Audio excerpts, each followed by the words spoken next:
ఈడు చేసిన తప్పుకి పెద్ద శిక్ష అయ్యాలి. మన శిక్ష ఏదో వేసేస్తారేమో.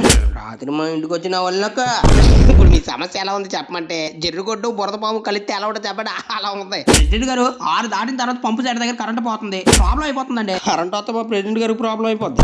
మన మిడుగులు పురుగులు జాతర సూపర్ గా కెచ్చులు అయిపోలరా. స్టేజ్ మీద ఎవడరా అసలు తమ్ముడు నేను ప్రెసిడెంట్ ఇంకెవరు ఒకసారి ఇడికి చెప్తాను. ఏంటి సౌమ్య నా కొత్త అత్తరవాసన చూస్తావేంటే? నీకు అత్తరవాసన ముందు అత్తరవాసన ఎప్పుడో చచ్చిపోయి ఉంటదిలే. ఇంక మూసే సాగుతుందని శంఖ సాపేస్తాను కానీ. ఈ చెరుకు తోటలో ఆ పిల్లతో నీకేం పనిరా ఇక్కడ? అయ్యా యాపిల్ పళ్ళు దొరుకుతాయని వచ్చామయ్యా. అయ్యో తప్పుగా ఆలోచించండి రా, పాపం కడుపు కాలు వచ్చినట్టున్నారు. ఈయన మన ఇంటికి తీసుకెళ్ళిపో, నేను ఆ పిల్లకి యాపిల్ తినిపించి వస్తాను. అమ్మా ఉదయం పూట నువ్వు ఏరుకో, సాయంత్రం పూట నువ్వు ఎత్తుకో అమ్మా పేడని.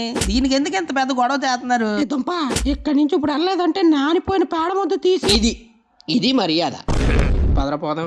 ఏమన్నా మన ప్రెసిడెంట్ గారు కొంచెం మదం ఉందిరా, మనం ఇచ్చిన మందు తాగలేదు. గోలీ సోడాలో గోళీలు తీసి అమ్ముకున్న నా బట్టగాడు తమ్ముడు నేను చెప్పింది ఏదో కాదా?